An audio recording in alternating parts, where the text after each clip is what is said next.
Hey fam, welcome to another episode of Good, Bad, and Ugly about real estate. I got a great guest for you today, my friend Nisha.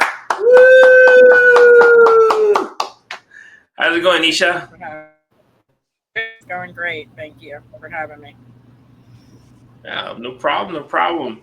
So as I like to share or start off every episode, can you share your story with everybody, how you decided or what made you decide to get into real estate?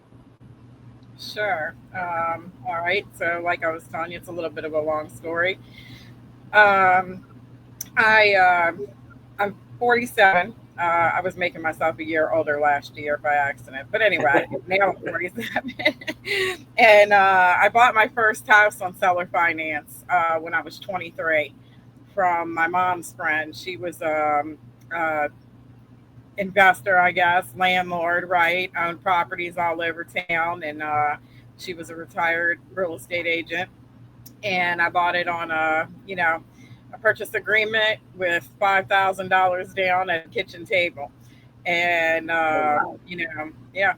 So a couple of years later, I realized I had a friend that did title work, and he was telling me that I didn't have the right paperwork in place, right? I needed a warranty deed and a deed of trust, and that if anything happened, I'd have problems. And so it took me about a year, and I got her to do the paperwork the right way. We went to the attorney, did it the right way. I was living in the house and remodeling it the whole time, which was about, I thought it was going to take me 2 years. That was the intention.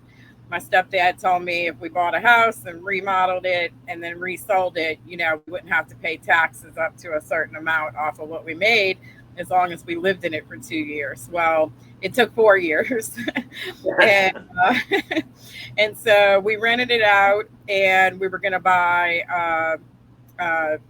my partner at the time, boyfriend, whatever. We were going to buy his parents' house down by the beach in Waveland, Mississippi.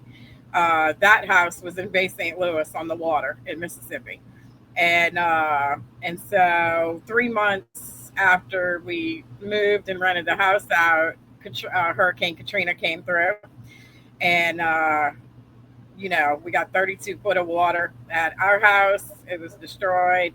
And then the house we were going to be buying from his parents was a half a block from the beach, and it was gone. Oh And wow. yeah, it was crazy. And so, everybody, pretty much all our family and our friends, everybody was affected, right? My mom had 4.5 foot of water.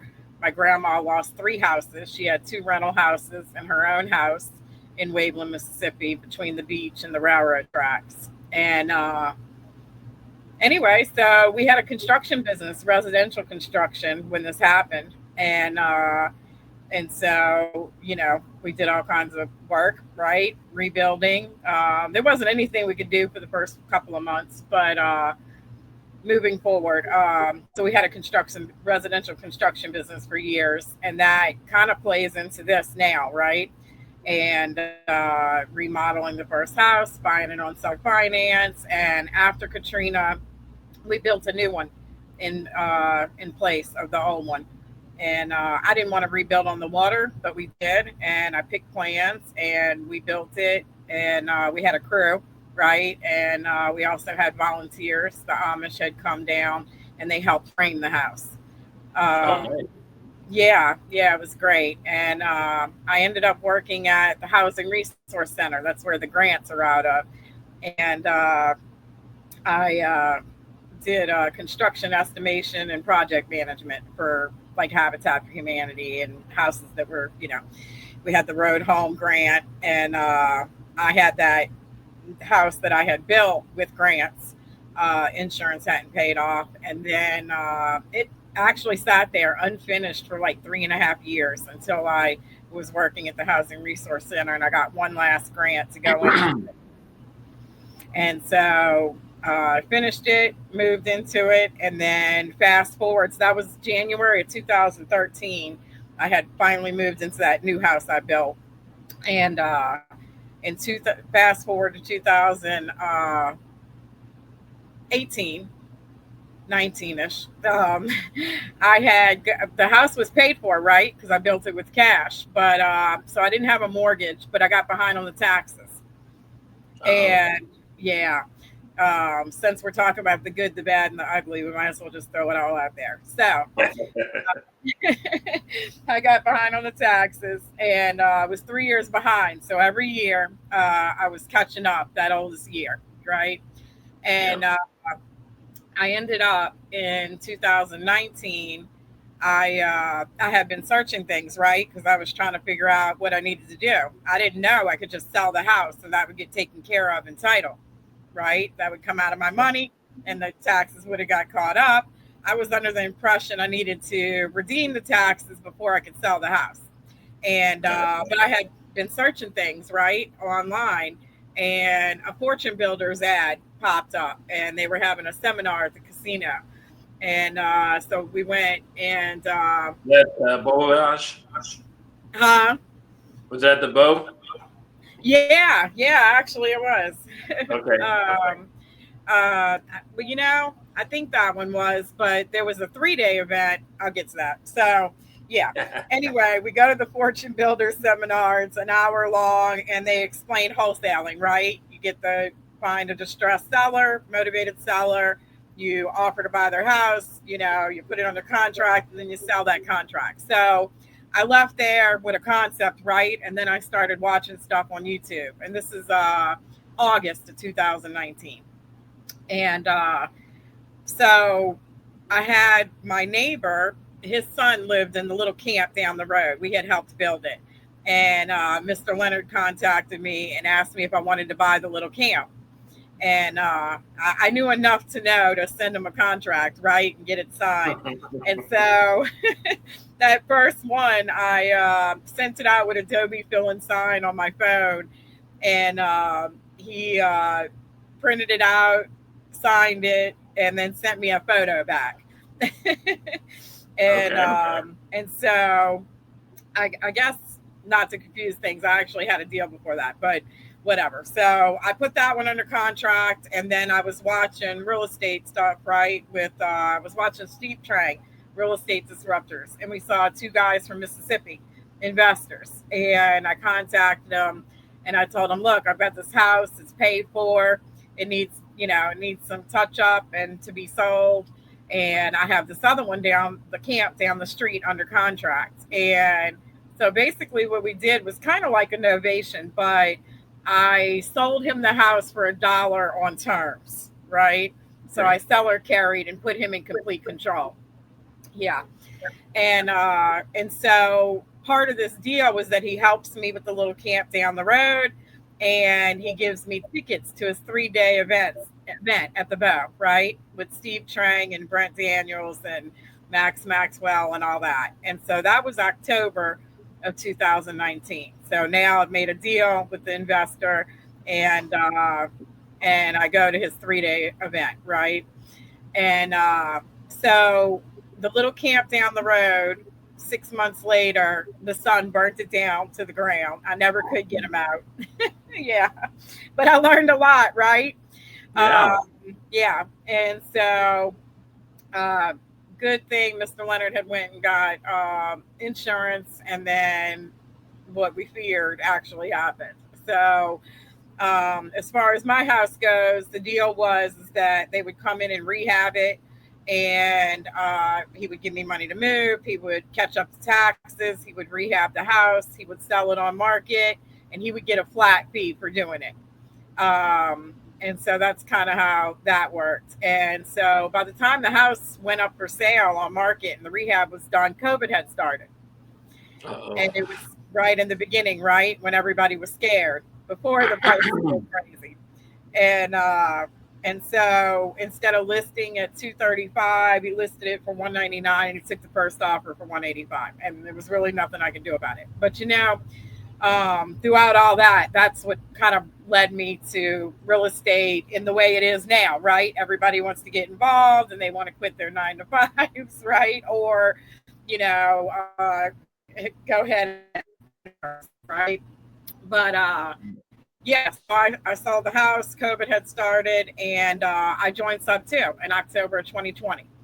And, that whole year I had been watching different Jerry Norton and Sean Terry. And of course, I like Jerry Norton, right? Because he resonates with what I like, right? Doing Sure. rehabs and flipping and all that. And so, anyway, it ended up, I saw Pace do a 24-hour live and a 14-hour live. And I I already knew a little bit about creative finance, right? Because I bought that first house on seller finance, and through the years, a few other things, right? And but so Pace was the one that we resonated with the most. I had my helper, my friend Scott, and so I brought him in with me, and a couple, I guess, right after that or right around that time. I think it was right before that. I actually had put bandit signs up, and we buy houses, bandit signs all over town, and that brought my first real deal in, which was a mobile home park in Gulfport, Mississippi, and I wholesaled that to Courtney Fricky, actually, and she still owns it. She runs the RIA meetings in Louisiana.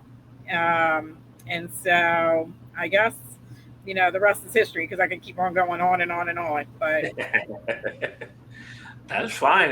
It's a very dense history in real estate. Most of the people that, hopefully, the people that are watching this are maybe newbies, and to find out that you did your first one sub two. I mean, I didn't even know sub two existed until I got into the community. Um, how did you know about it? Was it something that you saw, or was it the person that you bought it from tell you that you could buy it that way? well, it wasn't sub two; it was seller finance. I actually got it for 50,000 with 5,000 down. So it was 45,000 at 4% interest for 15 years. My note was $332.86 a month. I mean, 80, Nice. yeah, 332 and 86 cents. Yeah. So, yeah, and that house was a wreck, right? So yeah, I was 23 and we buy this house that's a wreck, and it was on the bayou. And so basically, our friends, they pulled up their sailboats and we all camped for 2 weeks. And back then, there was the Marlboro pallets. He had won a $10,000 Marlboro pallet. It was like seafood and grills and coolers and all that. And we camped out for 2 weeks while we opened up that house, and because it was actually a block house, 2-story block house, and Okay. we opened it up and bleached it out, and that's how we started on that house. But yeah, it was seller finance, and she told me about it. I was looking, and where I actually lived on the creek on 7 acres, and I had rented that from a lady that was retired from the health department, a nurse from the health department, and I wanted to buy it. She wanted 110,000, and I think she was willing to go down to 90. I think I asked her about seller finance because Miss Dottie had offered me seller finance on the other one, and I didn't really want that one.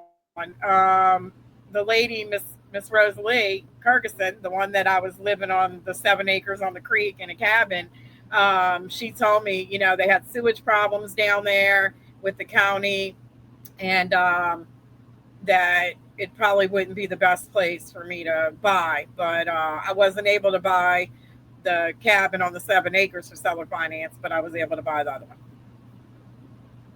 Gotcha. Yeah, you mentioned about being in Mississippi during Katrina. That something that we share. I wasn't living in Mississippi, but I mean, I was stationed there at Keesler, so I know the area very well. Yeah, It was got you there. very saddening when after Katrina, I drove on 90 and seeing the difference between what the shore looked like before Katrina and after. Yeah. Um, Everybody knows about New Orleans, but nobody really ever talks about what it did to Mississippi. So, No, um, they don't realize that it came out up the mouth of the Pearl River, and Mississippi was on the bad side of the eye. So it got real storm damage, right? And yep. New Orleans got flooding because the dam broke. Yeah. Yeah, my sister was a trauma nurse at Charity Hospital. She was there with critical care patients for 5 days with no electricity. They're on the History Channel. I actually bought a local news, like a disc, showing the destruction of Katrina in that area, just because, like I said, it was kind of touched me. I was there shoot, when I was there, 1998. I'm sharing my age now. 97, 98, and then going to the Treasure Bay and the golf course I was there, and golf course, little putt putt golf, all the shops that were there. And then when I went back, it was like you said, just nothing. It was just shoreline, and even that shoreline was messed up. Yeah. And then to see everything be start rebuilding, what, 100, 200 feet off the shoreline on the other side of 90, it's crazy. Mhm. So It is crazy. um, Yeah, we hiked in, that house we were going to buy, his parents. We had, we got in when the roads were clear enough to come back, right, with ice and gas and water for everybody. And the National Guard had come in and, they were doing search and rescue. And we had hiked in south of the tracks to go see what was left. sure. Yeah, and it So was you, bad. you you shared all the different types of purchases that you did. Where are you focused now? Where's your focus in real estate now? Yeah, so it's crazy. For a couple years, I have been doing mainly right sub two seller finance and wraps and wholesaling, and it's funny how we get off course, right? Because ever since I lived on the 7 acres up on the creek when I was in my 20s, right, early 20s, um, I wanted tree houses on the river, Wolf River, and so that's kind of morphed into something else. So when I saw Jerry Norton go to Puerto Rico in 2020, um, I started looking, and I wanted to go do multifamily value add and go rebuild. That storm had just happened in 2017, and things happen and you get off course, right? And Right. so about a year ago, I thought, it's now or never. I didn't buy another house since then. I don't have anything tying me really down that I can't leave. And I have two daughters. So, of course, they don't want to go, but I'm about to tell you. So, we're going to Puerto Rico. I decided we were moving a year ago. And I'm going to go do value add, and I'm going to go develop eco retreats, like hybrid communities, right? Tree houses, shipping containers, all that boutique style, but longer term living and retreat style, right? Sustainable living and back to earth kind of stuff. So, three things I'm doing there: the value add and repositioning, the hybrid communities and development, which I'm familiar with, right? And of course, building a portfolio for cash flowing properties with seller finance and subject to. So I have three main strategies for there. And when I decided we were moving, I put a post out in sub two to see who was doing real estate in Puerto Rico and who wanted to. And I started networking with everybody, in the comments. And since then, I think July of last year, I joined Robert Krager's Puerto Rico group. He's the flip flop flipper who sold the boutique motel to Jerry Norton on seller finance, Nice. Puerto Rico. Yeah. Yeah. And so, that's been great, right? That brings me to the something that we should talk about, right? The importance of networking and connecting and collaboration and, even if you're newer, right? Even if you're newer, like I probably didn't put as much importance on it until the last 2 years, where I started setting up a Calendly link, right, and using my calendar and all that good stuff, and networking to see, what are other people doing? What do they need? What do they have? How can we possibly collaborate in the future? And I've been doing that very heavily for the last 2 years. And so at this point, we're starting a debt fund to buy in Florida for RV parks and small multifamily, and for me to do these adventures in Puerto Rico, right? Okay. Um, and then I'm always raising private capital or, bringing someone in. I mean, we're going to start a marketing campaign, right, and branding so that we can show what I'm doing and what we're looking at and how we're solving a problem and raise more capital for that. So did you mention a debt fund? That's a new term for me. Can you describe what or explain what that is? Yeah, I can give you a little simple breakdown and then direct you somewhere where you can learn more about it. So, a debt fund, there's two different kinds. There's a Reg B and there's a Reg C. I The Reg B, basically you're raising capital where you're going to pay out 6% steady returns twice a month. I mean twice a year. Twice a year you're going to pay them their 6% returns, and they're going to invest into your debt fund. In a Reg B, it has to be not if you there's 35 non-accredited investors you can have, but you have to have had like a conversation with them or known them in some way for at least 8 or 9 weeks. So don't quote me, you'll have to check it out more. But with a Reg C, you can actually build your bio and credibility, your marketing campaign, and you can share what you're doing, right? Can run ads, can have websites. You can't do that with the Reg B, but you can do it with the Reg C. But the difference is that it has to be accredited investors that put their money into a Reg C debt fund, and they get paid out dividends twice a year at 6%. I I have I have been through several different courses or, learned about a debt fund, knew that I needed a debt fund at some point. And it's funny because this past year, I took Sharif Medawar's course on debt funds. He's the one that's going to be setting up our debt fund.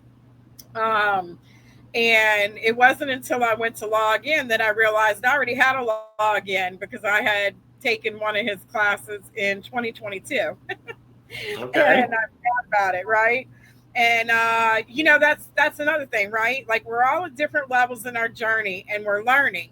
And I know we want to hurry stuff up and speed it up, but I wasn't ready for that information in the way I was ready in 2022 that I was ready for it this past year, right? And so I Yeah. processed that information in a different way, and now we're starting a debt fund.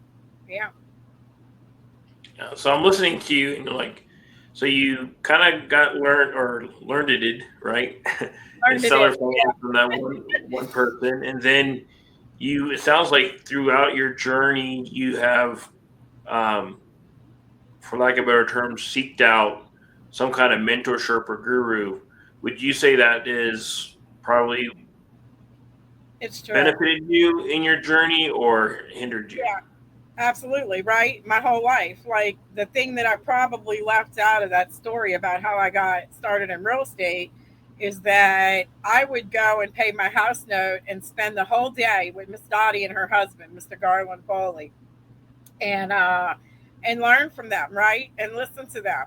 And I did that for years. And now he passed away a couple years later.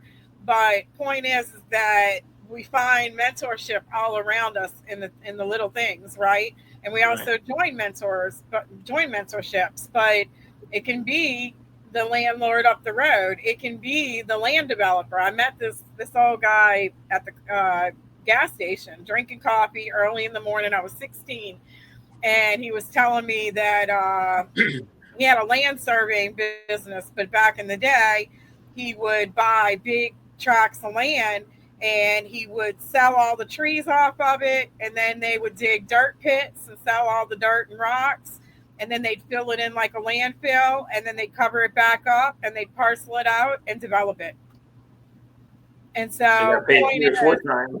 yeah, point is that there's mentors all around us, and you may not even realize how some of your experiences and what you've been through can lead to this, right? For me, it's like everything I've ever done, every road I've been down leads to what I'm doing now. Gotcha. And mentors, right? And listening. Like we don't take the time, do we? We don't take the time that we should to listen to stories, and then it's too late when they die or when it's family members or whatever, right? Like, yeah, take the time to learn and look in your own backyard, right? So Absolutely. Yeah. So through that, like I said, you started out at 18 with seller finance. So in your journey, you already mentioned like one of the kind of, I won't say negative, but bad stories you've had in your journey. But can you share a good story and maybe even another bad story that people can learn from? Oh my God. How about the bad? And then I'll go into the good. I don't know. But I did a couple of wraps. Basically bought on seller finance and sold it on seller finance with an agreement for deed. So I closed on it and took the title, and then I sold it on a contract, kind of like Miss Dottie did with me all those years ago, right? Sure. And so one became a real nightmare, and I bought the one in Pennsylvania for 35,000 at 2% interest with 1,200 down. And I found a wrap buyer, a regular buyer that was willing to give me 8,000 down on 65,000 at 8% interest. And she was great. Paid early every month, but we had some problems before that. I'm sorry. Let me back up. So I put it under contract and we're set to close. And I find out there's a sewage lien for 4,200, and we can still close it. But I was under the impression if there's a lien, it just gets left on the back end, and eventually, uh, if you refinance or sell down the line, the lien would have to get paid, and we were just going to close and leave it in place. Well, I was wrong, and so I talked to the seller, and I'm like, look, I need to take 5,000 off. And when I sent her the addendum to sign, I also put that any prorated taxes would be her responsibility and it would come out of her note. She wasn't getting enough money up front to pay anything, right? And so she definitely wasn't getting enough money to pay the sewage lien. And so I took it from the sales price and I talked to my buyer, and I'm like, look, there's a lien. We're going to leave it on the back end. The only time it's going to come up is when you either refinance or sell, and I'm going to take it off of the purchase price. And so that's what I did. So I took it off the purchase price for me, took it off the purchase price for the buyer, and then we find out the taxes are 2 years behind, and 1 year's got to be caught up immediately. And basically, I'm working from my desk, right, in Mississippi, never set eyes on it, doing it by myself, no help. And Yeah, using somebody else's money to do it too, right? I was using the $8,000 down payment to close it and pay the seller and make the difference. And then basically, so we closed. I luckily I had written that up about the taxes, because I ended up having to keep the seller's note for, like, I don't know, 10 months, something like that, to pay the past due taxes. And so midway into that next year, now I've sold it. Everything's done. I made 3,100 up front. Everything got paid for. I'm on the title. She's paying early. I make $300 a month in cash flow on it. And about, I don't know, towards the end of that first year, well, no, 3 months after I close, I start getting that sewage bill. Come to find out, this lien is growing. Oh my goodness. Yeah, it's growing, and it's accruing interest and penalties. And towards the end of the year, we find out it's got to be paid or it's going to sheriff's sale. Oh crap. Yeah, and so Andrea, the buyer, she ends up working out a deal with them, and they settle for a smaller amount, and she pays it. Now, I was just going to sell my position, right? I didn't create a note, I created a position. And so I just wanted out of that mess, and I was going to sell my position, but I didn't. And she ended up making a deal and paying it. And then she comes to me and says, well, we can work it out and you can pay it back to me. Okay. And I'm like, Andrea, I already took it off the sales price. I'm not paying it a second time. I told you to wait. I was going to sell my position. And you went and made a deal with them, right? And I can't pay you twice for the same thing. It took her a couple days to realize what I was talking about. And I thought we were going to have an issue, right? Which would be unfortunate because she was a great buyer until she crashed 6 months ago and left. Yeah. So now I had to make arrangements. The seller, who I've become friends with, right? She sent her father to go walk the property so we could see what it looked like, and she ended up going there to clean it up, and then decided she would just stay there for a while until we wrap it again. And so that's what we're about to do right now: find another wrap buyer. All right. So just for the audience, wrap is basically this: you have an existing mortgage, right, and hopefully it's on less terms, and you're going to be putting another mortgage on top of it, wrapping it around. So just Yeah. for an example, let's say you bought the house at 100K at 2%. What you would in Let's say you have that, the existing mortgage is like for 15 years. Then you would wrap it again with a new mortgage at, let's say, 150K at 4%, and you would have that mortgage for 20 years. So that way, the existing mortgage will mature and be paid off, hopefully, before the Yeah. mortgage you put around it Yes. matures. So that is the key to a wrap, is making sure that the existing mortgage matures or gets paid off prior to the mortgage you're putting on top of it. Just so Yeah. that everybody's clear and understands that, because that's something that people get confused on. So, Yeah, yeah. That's the thing too. I realize, when I'm talking, some of my friends are like, "You're talking a foreign language," and I'm like, "I'm sorry, I'm right. sorry." That's why when I was talking about getting off track and all, like, I needed that education, right? I needed to refine my skills. I'm really good at structuring now. I'm a real, of course, I'm a closer, and I'm way past, closing for other people. I was still trying to help and still trying to do that, but there's really just no room for it. I'm transitioning into the buyer, right? I'm Yep. transitioning. I only source my own leads so that I can cherry pick and have what I want. And now I'm making a transition from here to Puerto Rico, right? And building that Yeah. debt fund. And so, I've tried to help different ones throughout, and I probably have like 8 right now that I've tried to set on a path and give them outlines, and I can't dedicate the time I need to them. And so now I'm actually structuring like a course mentorship where I can give my time, right? I was talking to somebody a couple months ago. She wanted to know what I thought about joining a mentorship. And at the end, she was like, "Well, could I just pay you?" And I thought, that's what's been missing this whole time, is some structure, and me to be able to afford the time to take from what I'm doing to really be effective and give it to somebody else, right? And Sure.